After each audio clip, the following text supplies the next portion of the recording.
Hey, this is the Pizza here, and today I'm going to be farming Raichika the Destroyer, or as he's better known as, Chicken. So the first thing you're going to want to do is go to the rear base camp of Royal's Refuge. All you have to do is talk to Billa Ido, who is right next to the teleporter outside of Harf Trading Post. And then from there you talk to the Alex Community Aid, I think, and they'll teleport you to the rear base camp. So from there you just take a left, and in the hallway to my left is where you're going to find the entrance to Raichika's lair.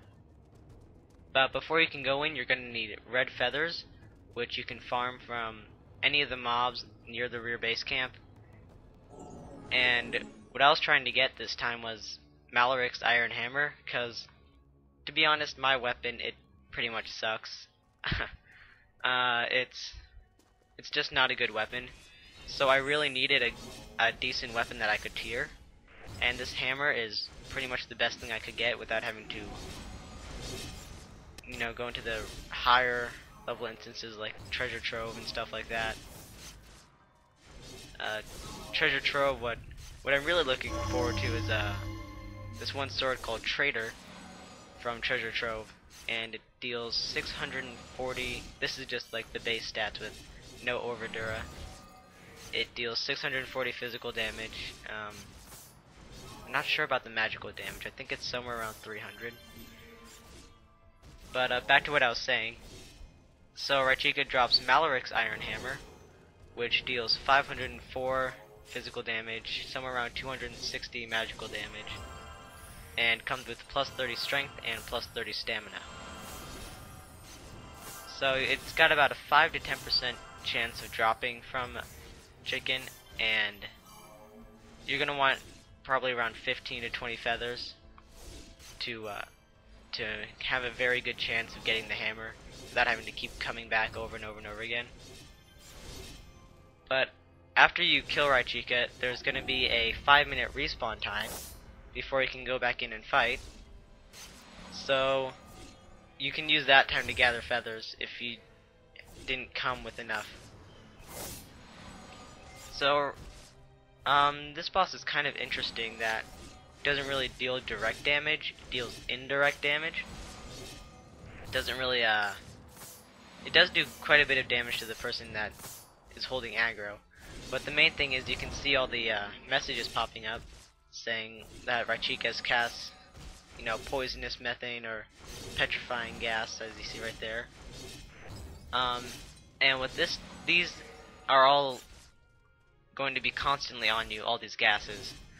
Petrified reduces your attack speed and movement speed, and poisonous methane takes out, I think, 3% of your health every second. So you can see right there I have the poisonous methane in negative 324, negative 324, and at some point it says that the petrifying gas has cancelled out the poisonous methane gas. I'm not quite sure how that works, because I noticed many times that I had both of the effects on me, so I'm not quite sure if it's just some sort of random thing that gets rid of the methane, or if he has to cast petrifying gas on you while you have the methane.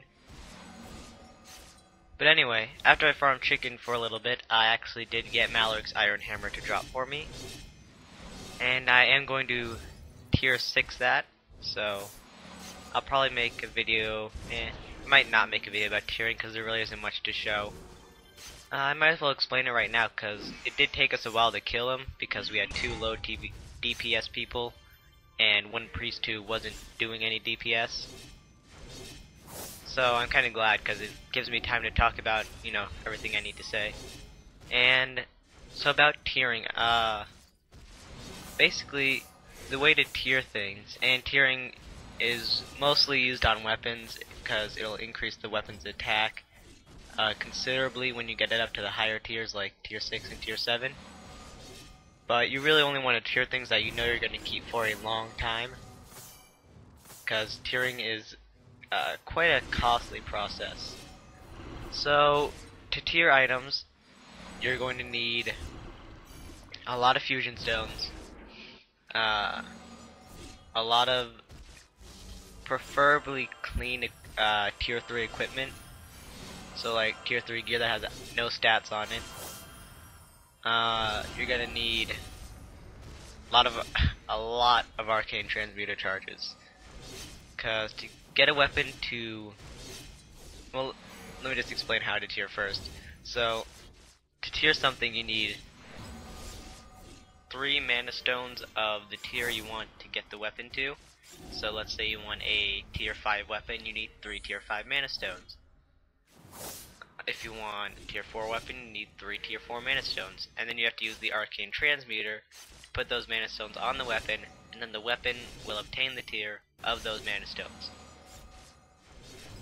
But the thing is, to create 1 mana stone that's of a higher tier, you need 3 mana stones from the lower tier. So let's say you want to create 1 tier 5 mana stone, you need 3 tier 4 mana stones. So to create 3 tier 5 mana stones needed for a tier 5 weapon, you need 9 tier 4 mana stones. And you need 3 tier 3 mana stones to create 1 tier 4. So you can see how all these charges really add up. It's a very large exponential growth. Let's see. Right now I'm not going to go about figuring out all the costs for tiering at the moment, but I'll have a chart on my blog at romthepizza.blogspot.com that will have all the costs you'll need for tiering a weapon. And I actually looked at the chart before, and if someone were to be crazy enough to try to get something to tier 20, and they used real money to buy all the arcane transmuter charges, I think it said it cost them $43 million. Let me just check it real quick.